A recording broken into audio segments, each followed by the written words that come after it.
So hello guys, good evening sa inyong lahat guys. So for today's video guys, meron tayo ngayong isang Epson na L3250 which is ang problem nito guys is nagbi-blink ng kulay orange yan guys, kung napapansin nyo. Pag ganyan yung printer nyo guys, so ibig sabihin yan baka na-reach na yung maximum pages ng printer na to and nagre-require na siya na i-service service required na siya guys. Ibig sabihin nun kailangan na siyang i-reset. So dito nga guys at may na-download na tayong resetter.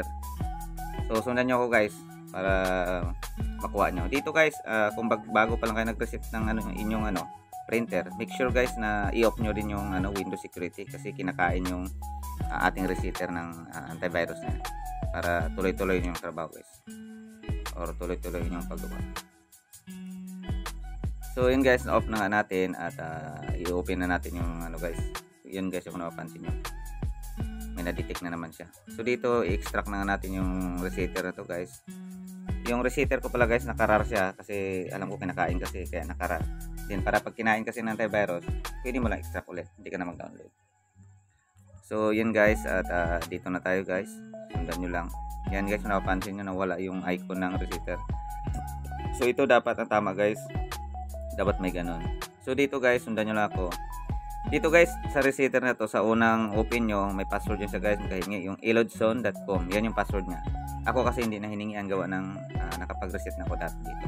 So dito guys, sundan nyo, siyempre isi-select yung printer nyo dyan, ang port, isi-select nyo rin, para tuloy-tuloy guys, hindi na kayo mag error pa. So dito, siyempre waste ink pad counter. Then, check nyo yung check nyo lahat guys. Then pag may lumabas na number, i-pan-check nyo lahat yung may mga box na yun guys. Then initialize. So ganun lang kadali mag-reset guys ng solution na to.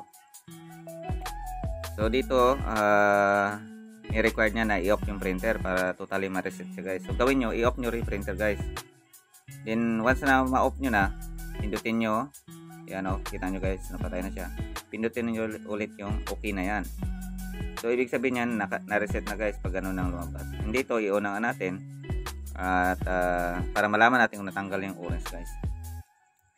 So yun guys, sa resetter, pakibasa na lang sa description sa baba guys. Doon ko ilalagay yung kung saan ako magsisend sa inyo. Ilalagay kong FB page ko doon para doon kayo mag-message guys, kasi doon ko isisend ang link. Kasi pinagbabawal ni YouTube yung maglagay ng link dito guys. So okay. So ganun lang kadali guys. Ito siya ngayon guys, okay na to.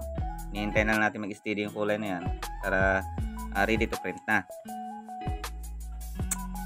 So ibig sabihin yung guys, okay na. So gagawin naman natin ngayon guys, magtatry tayo mag-test print kung okay na ba yung kulay. Sundan nyo lang ako guys kung saan anong mga pinipindot natin dyan. Siyempre control panel para makapunta tayo sa my printer settings nya. So yan device ng printer. So yun guys, kung nakatulong tong video natin na to sa inyo guys, please don't forget to subscribe, then hit notification bell, like, comment kung mayroon kayong mga katanungan guys. So dito guys at magtatry na tayo mag-print nito guys sa quality niya kung okay na ba lahat ng kulay.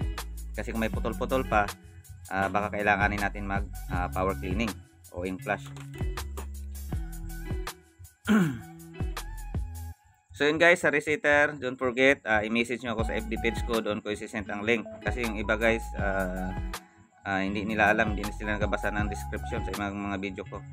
So yun guys, thank you. Okay na to guys. God bless you all.